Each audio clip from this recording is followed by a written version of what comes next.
was the hottest. Why? Because then she didn't have to face anybody, because she had 6 husbands, and the one she's living with now is not her husband. And gosh, what kind of a Hollywood housewives was that one going on? So Jesus says, come, drink of living water. He loved her. Or the woman who was caught in adultery. Those of you who are without sin, cast the first stone.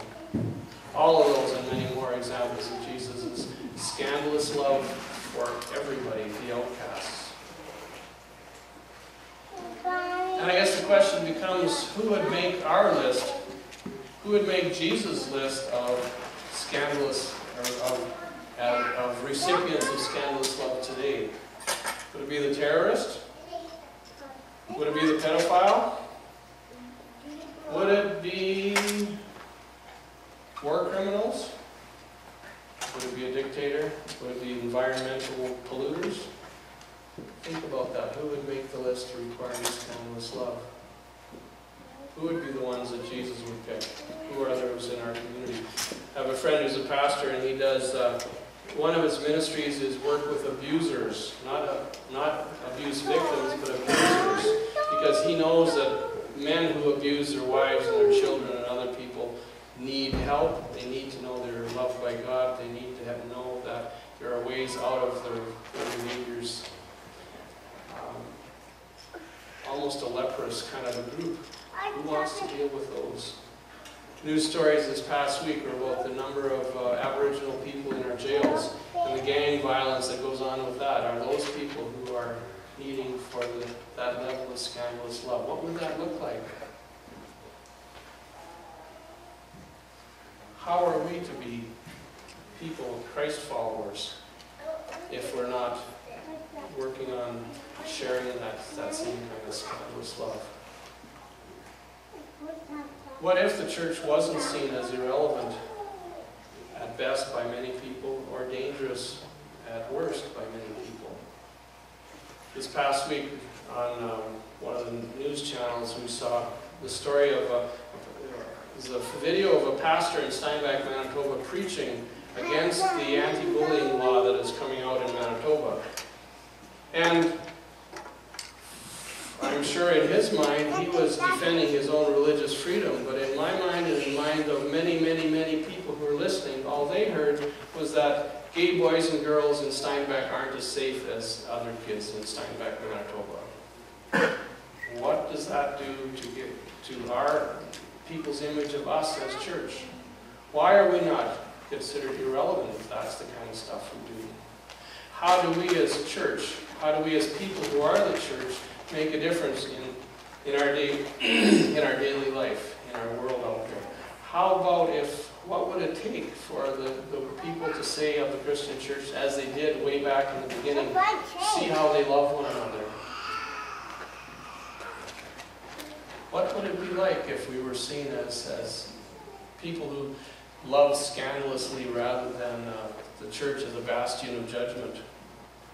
Or that was not a safe place, or not just a safe place to hide out from the vagaries of the world. Or most people are known for our ability, or where to some people they see the church, or we're known for our ability to be cruel to one another.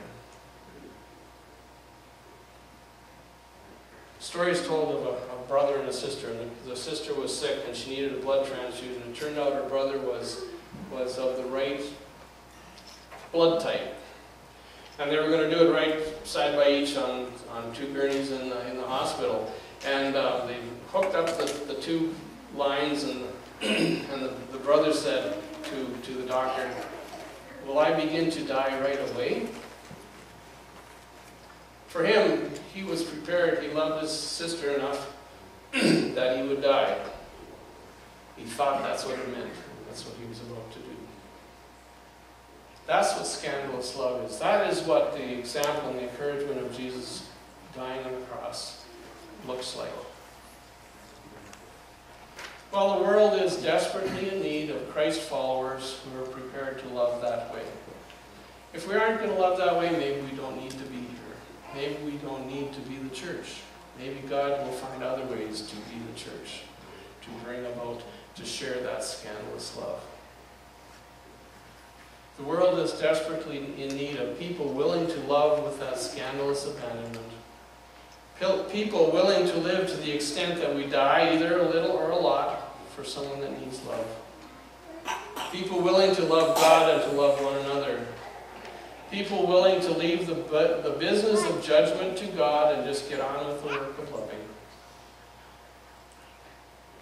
People who remember Desmond Tutu, the retired bishop of South Africa, he said at one point, God sets the bar very low about salvation. It doesn't need somebody pulling over the fence. He would just rip the gates right off, I guess.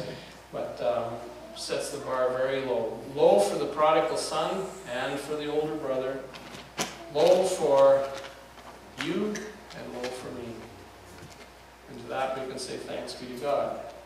Because we don't want any impediments. We don't want justice, we want mercy. That's what we need. That's what we need to come to God for. And that's where Jesus, dying on the cross, says, yes, I love you that much. Now let's get on with the work of loving others like that. And to that we can say thanks be to God. So, love, love, love, that's what it's all about. Because God loves us, we love each other, mother, father, sister, brother, everybody sing and shout. Because that's what it's all about. It's about love, love, love. It's about love, love, love. Our hymn of the day, Love Divine, or Love Excelling. Old hymn with the same stuff, right?